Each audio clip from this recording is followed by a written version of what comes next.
BFF, may dumi ng kambing dyan. Hindi ba kambing yung nakita nyo? Ayun siya. Dito nyo siya nakikita banda na dumadaan. Ngayong patapos na ang araw ng mga patay, mayroon tayong bagong kwento tungkol sa kanyang karanasan na hindi niya malilimutan sa sementeryong ito. Mayroon tayong pahabol na nakakapangilabot na kwento na tiyak ay ngayon mo lang maririnig. Ingon ko, doon ko nakita yung aso na malaki. Para bang tinatawag kayo pabalik mo ba? Kaya medyo na-curious ako ba, bakit gano'n? Tapos alam mo yung katawan niya, BFF, bumaliktad na siya. Sobrang lakas niya, BFF, tapos yung lalaki, boss, gano'n na yung boss kasi malaki.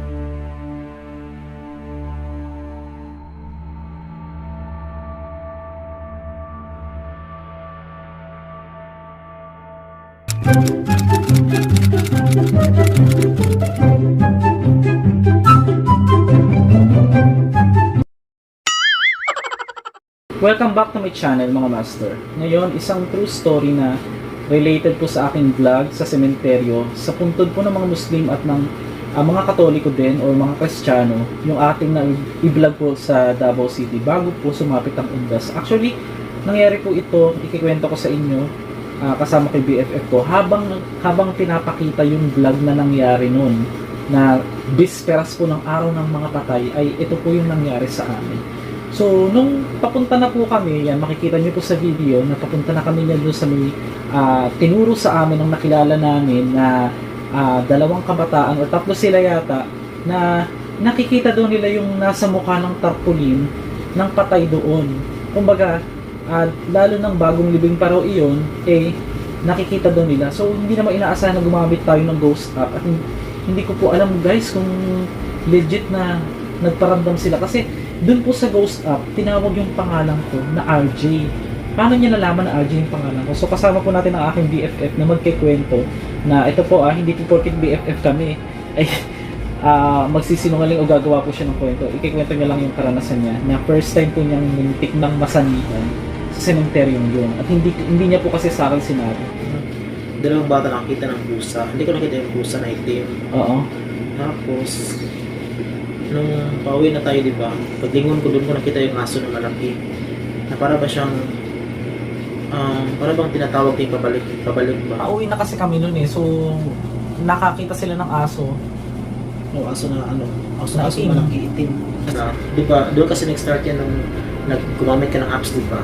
O yung app, oo. Kasi nasa likod kami noon Kasama ko yung, ni Josh. Tapos yung dalawang lalaki doon kami sa likod doon.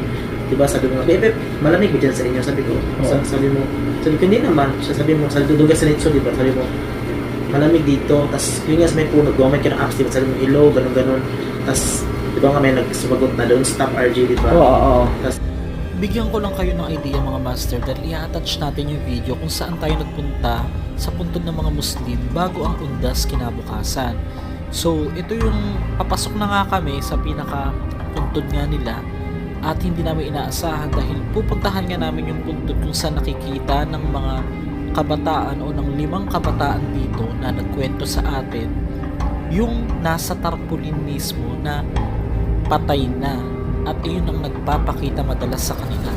Pero sa hindi inaasahan, ito ang nangyari. Bago natin ipagpatuloy ang kwento ay make sure na sana ay nakasubscribe ka at mag-like ka na rin para po ma-update tayo sa mga bago na namang video. May mga umiiyak ng mga bata yan. Yan mismo sa puntod na. Sino yung nakakarinig? Mga uncle ko. Hindi malamig yan sa inyo. Ang lamig dito Punta kayo dito, tingnan nyo malamig. Habang kumukuha ng cinematic shots ang aking cameraman ay ito ang kanyang nai-record at sakto naman na narinig ko rin. Pakinggang mabuti.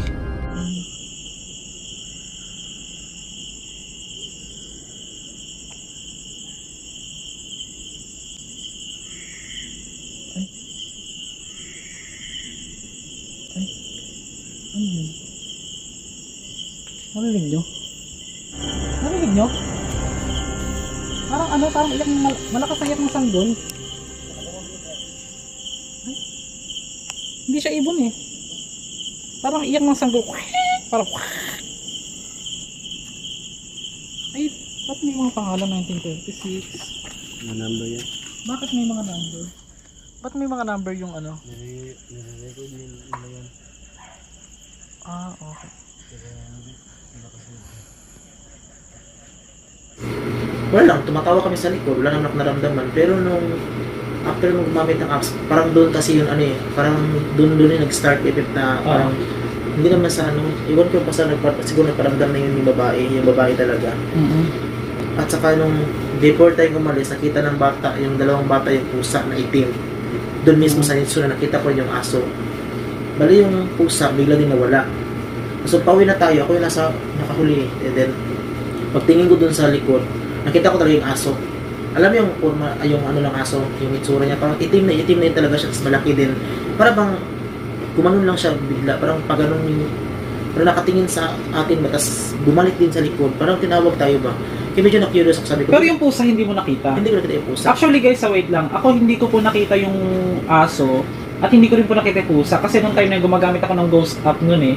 So pauwi na rin po kami nun. So hindi ko expected na mangyayari ito. Na first time na nakakapangilabo talaga. O tas, nung ano, nahilo ako. Oo. Nilawan din saan yung aso. Sabi ko nga, akin na yung ilaw, di ba? Gusto ko Oo. talaga makita yung Ano? Kanina? Pusa. May naging aso. Nasaan? Saan dyan? Teka, wait lang na. Tabi-tabi po. Nasaan na? Yung tinayuan natin kanina. Oh, Doon, dumaan. kanina pusa. Tapos ngayon naging aso. Pero parehas itong kulay. Oo, ito. Parehas itim. Ay, ang creepy naman. Yung tinayuan natin kanina doon. Oh, Doon, dumaan. Gumanon dito sa para siyang pumunta lang, tapos bumalik din siya. tapos nasaan na yung pusa?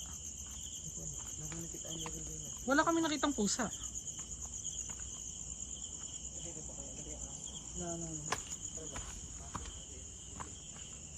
Cool.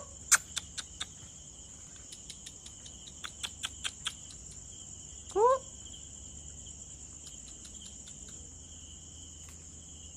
Tara, tara. Diyan sa likod dumaan yan.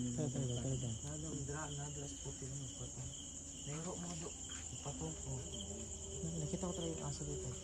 Oh, Malaki siya ito. gano'ng kalaki? Malaki talaga as in. Hindi masyado, pero malaki siya.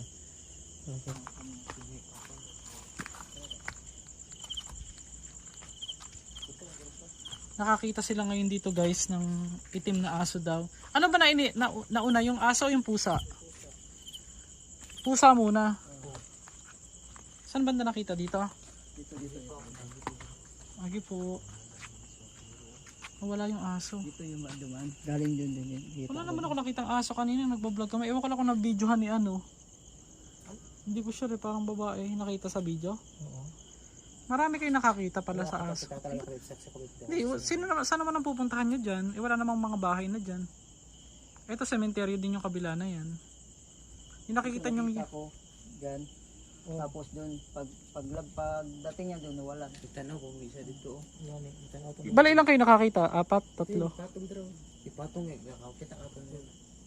Ang BFF, may dumi ng kambing dyan. Hindi ba kambing yung nakita nyo? Aso talaga? Ngayon lang ba?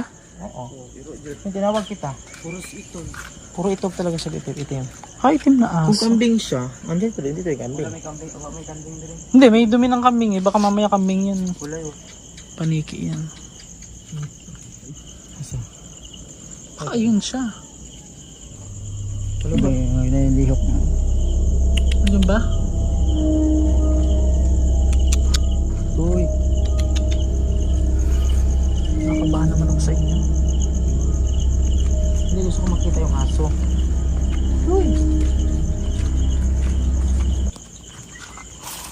So kasi Bibip, ano ba? Yung una di ba bata yung sumigaw? Oh, yung parang sanggol. Oo, Boses ng sanggol. sanggol. Hindi ko narinig yun eh. Di ba kayo nagsabi? At saka yung dalawa kong kasama sa likod, narinig nila yung batang sumigaw talaga. Narinig din nila yung nagsalita narinig ako. nila, oo. Na sabi ko, ay may may boss. Oo, pero hindi ko narinig talaga yung BFF. Tumatawa nga lang ako sa likod, di ba? Tapos, after nung BFF, nung una, yung pusa, tapos pangalawa yung aso. Kaya medyo na-curious ako ba, bakit ganun? Tapos sabi ko, akin na yung flashlight BFF, tignan ko talaga, di ba? Ako pa nga nauna, di ba? Nung habang, hindi kilabutan ako. Yung sinabi ko talaga sa video na, wala naman talaga ako naramdaman na takot. Sige, diretso BFF. Diretso ka dyan. So guys, hanggang ngayon hindi pa namin makita yung aso hinahanap namin. Nakita nila kasi. Ito.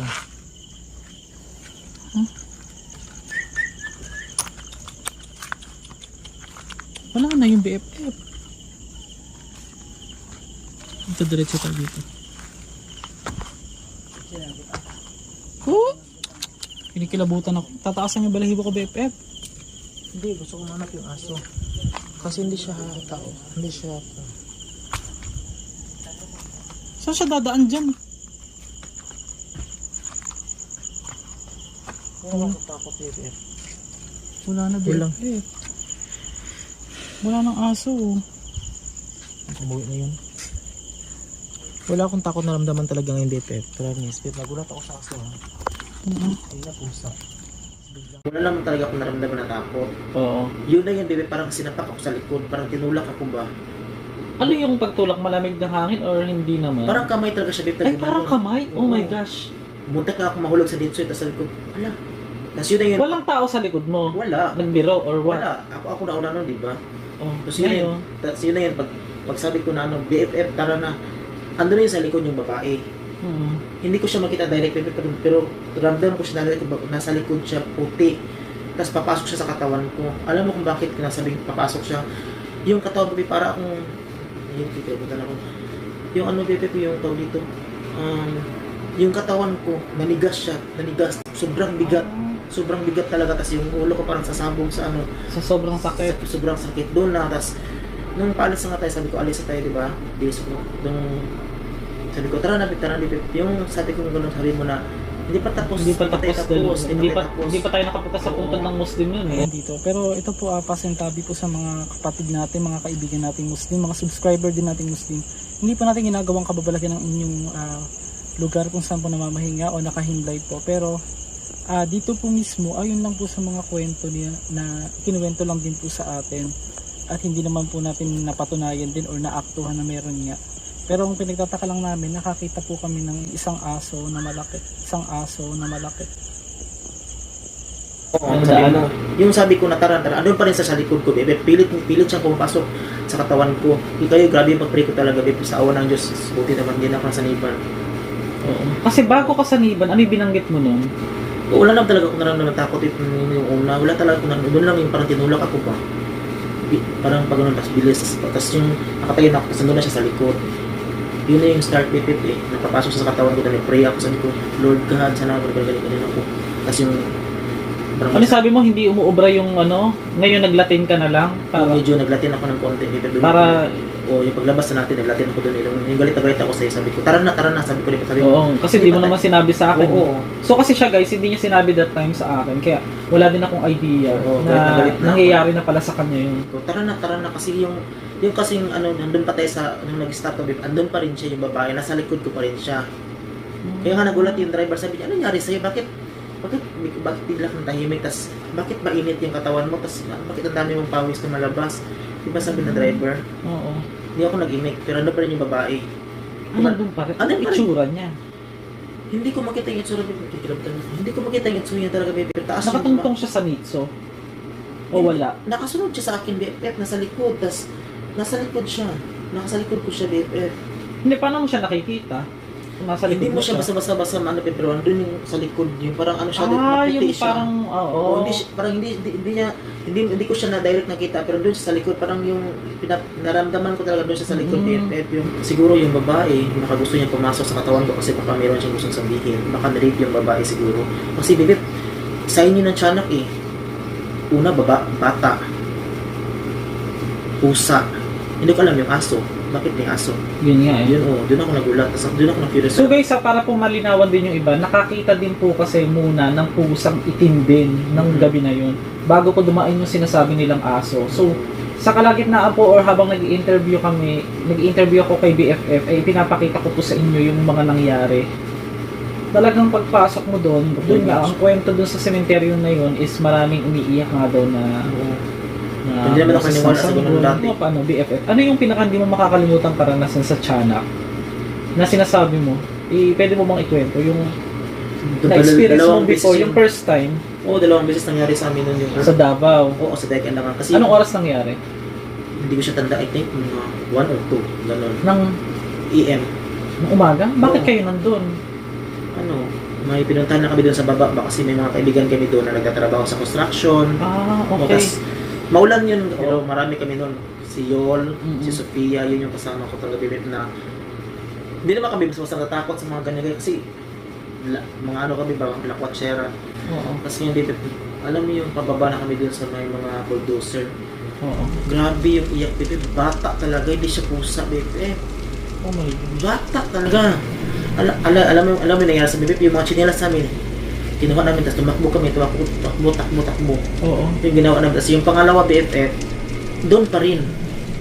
Doon pa rin na lugar, pero hindi na doon sa baba, doon lang sa taas. Doon pa rin sa Deka. O doon pa rin na. So guys, lugar. abangan nyo po, iba-vlog po namin yung O pupuntahan tas, po namin. dati BFF, tapunan kasi yung Deka yung langan. Tapunan talaga ng patayan. Oh. Tapos ngayon, yung sa baba, yung pusa, nakalain mo BFF, I think magsi 6 PM pa yun ha. Yung nga, parang iyak ng sanggol. Ano ba? Oo. Yung una Tapos pala, tumakbo na kayo nun. oo, yung una pala, para siyang pusa na maliit pa. Parang pusa lang na maliit pa.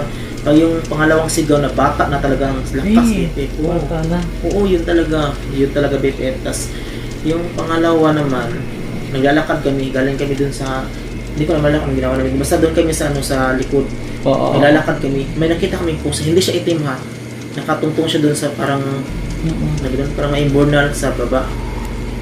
Ano yung BFF eh, naglalakad kami nila Yol, nila Kim, sa deck and down. Alam mo ba BFF na yung pusa, biglang siguro bata din BFF. Biglang ano? Bata din. Galit na galit yung pusa. Parang bata yung boses. Ano yung, paano mo nasabi na Tiyanak siya, BFF? Paano ko ba nasabi ba? Tiyanak siya. Ano kasi yung BFF eh? Hindi nyo nakita. Hindi. Iring din siya BFF. Tas Pusa din siya. Oo, pusa siya BFF. Pusa siya. Tapos may binanggit ka na parang pagpalakas ng palakas, yun yung sinyales. Oo, yun. Nagtakbuhan na kami BFF. Hindi kami basta magsi-6 pa lang. Saka pag umuulan, pag maulan, di ba? Oo, pag maulan, yung pangalawa BFF, yun yung nakakatakot yung pangalawa. Kasi Oo. umaga pa eh, magsi 6 PM pa lang. Oo. Tapos nakita yun yung pusa nakaupo, malaki. Hindi siya itim ha. Oo. I think brown. Parang gano'n yung kulay. Tapos wala yung imik yung pusa, BFF. Nakatingin lang. Yung galit na galit yung doon na kami tumakbo, BFF. Iba talaga yung boses. Bata na talaga, BFF. Oo, yun talaga, promise. Tapos pag nahuli ka daw nun, kakainin ka, ano sabi? Hindi ko sure. Kasi wala Sabi pa na kumakain daw ng tao yun. Tapos ang narinig ko din kwento guys is lalo sa mga lalaki kasi ang nabubuo daw umano yung tiyanak kapag ka yung parang ipinalaglag daw ng mga sanggol na hindi raw nabuo, yun doon daw nag-i-start. Yung na-rape daw, yung na-rape na lalaki. Yun daw. Yung, Ni-rape yung babae. Tapos namatay. Kasama Ano? yung sanggol. Ganun yun eh. kasama yung sanggol. Ni-rape yung babae.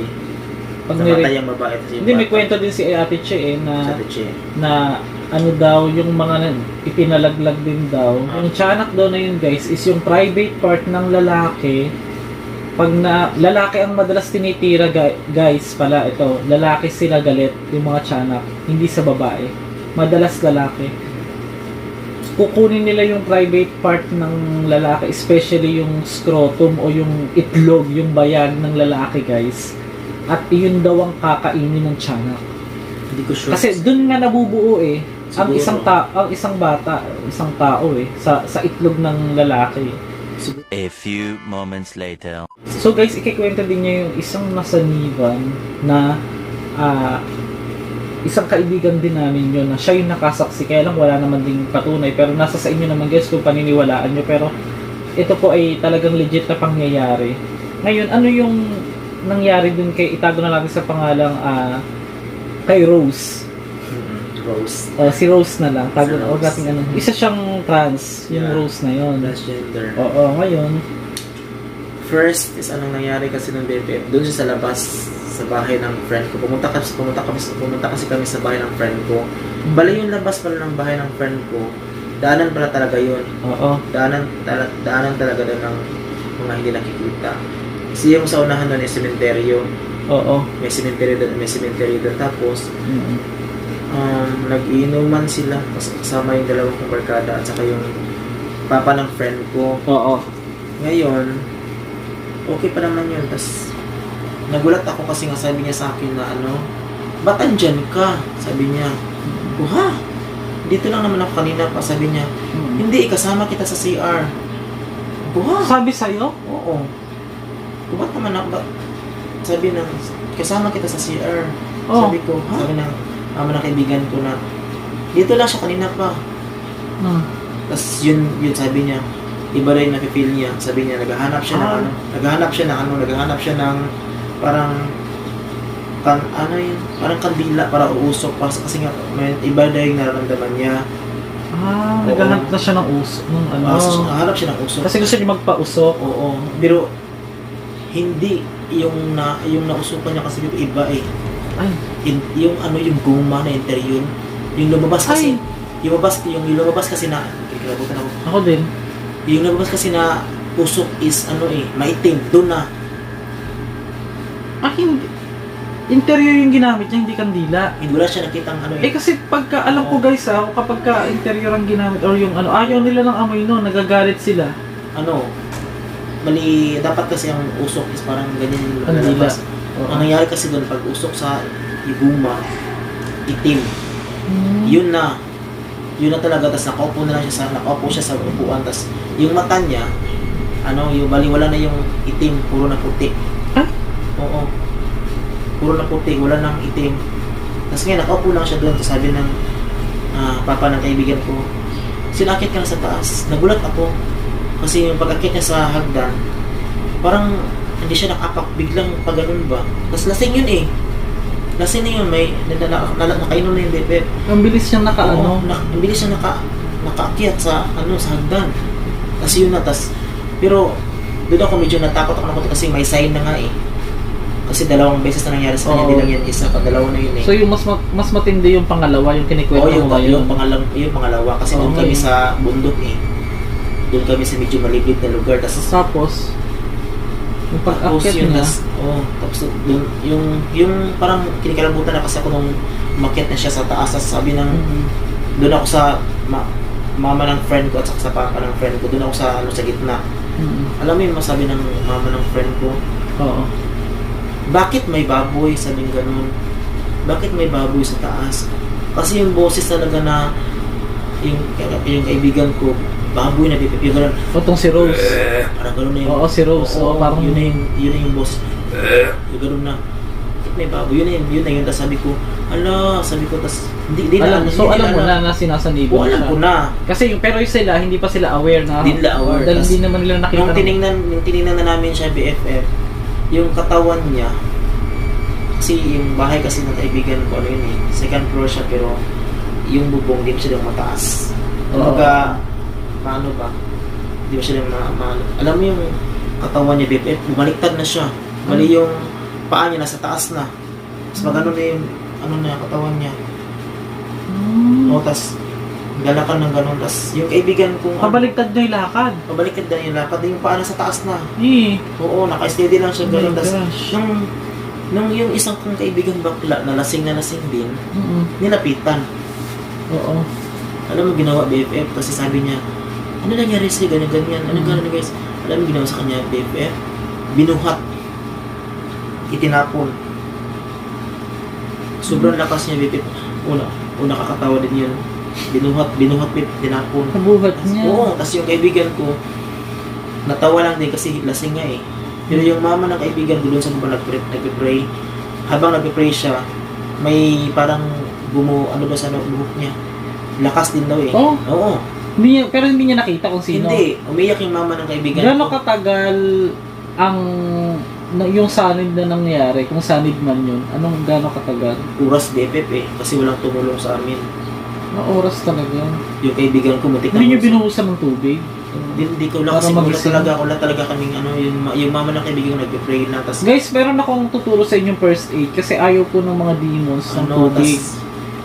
Buhusan po talaga. Kahit hindi po holy water, kahit anong tubig, buhusan nyo yung sinasaniba para maano yun. Pero ingatan nyo lang na malagyan sa bibig, sa loob, kasi baka malunod. sabi nga diba? ng mga kaibigan ko, hindi daw yung sanib, kasi nga daw, iba daw yung sanib, pero Di ba sabi mo naglalatin? Ano ba yun? oo, iba kasi yung boses niya, Latin na yung sinasabi niya, tas babae yung ano niya, tas yung lalaki, boss, gano'n na yung boses eh. Malaki na. Malaki na, hindi naglalatin na siya. Tapos nung natanggal na, hindi niya alam yung nangyari. Hindi niya alam. Ang alam mo nangyari sa kanya nung tinanong ko siya anong nangyari si Bepep sa kaibigan ko. Alam mo sagot niya, ano daw? May kasama daw siya lalaki, naglalakad doon sa labas. Ay, yeah. Oo. Yan pagkasabi niya. Kasama din yung lalaki, naglalakad lang daw sila. Yan Kasi ibig sabihin, wala na siya sa sarili, wala na yung siya sa katawan niya noon. Parang wala na. Kasi ano, Iba na yung kasama niya, iba na yung una sa katawan niya. Oo, unlike Oh nung my una gosh. niya, unlike nung una niya pagsanib, kasi ano yun eh. Unlike yung una niya pagsanib kasi andun yung katawan pa niya bibip na lumalaban kasi sabi niya tulungan niyo ako ganun ganun. Oh, yun yung unang Tas, oo, ano tas niya. bigla lang tatawa na tatawa na naman tas lalabas yung boses na malaki. Tas Ay, ibig sabihin ng time daw na yun, may kasama lang daw siya ng lalaki. oo, naglalakad daw sila. Doon sa labas lang daw. Yun lang niya. Oo. Nananaginip daw siya, akala niya panaginip lang. Oo, yun lang daw yun. Naglalakad daw sila. Ganun nangyari sa kanya pero So yun, lahat kami takot na pero nung una na-record ko. Yung pangalawa na video ko naman. wala ka namang kahit kaprasong video. I-blurred na lang natin siya. Hindi ko sure sa dati kong messenger kasi Hindi sa ko yun iPhone. eh. Hindi, wala na yun BPP. Hindi ko na kasi mabuksan yun. Yung dati yung account na hack. Yun yung natakot pa nga ako na i-play yun eh kasi naturo pa talaga sa nangyari BPP. Kasi first time ko yun, na-encounter yung ganun talaga. Tsaka hindi ka din naniniwala masyado dati. Oo, hindi. Maiba lang tayo saglit.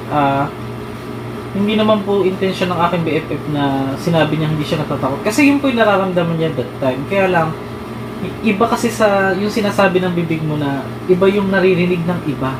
Na bawa, ay ganito yung sinabi niya. Hindi siya natatakot, di tatakotin niyo siya. So nangyari ng ganun sa sementeryo na yun na pinuntahan nga namin itong bago magpundas. Isa to sa nakakapangilabot na nangyari din po sa akin ngayong taon.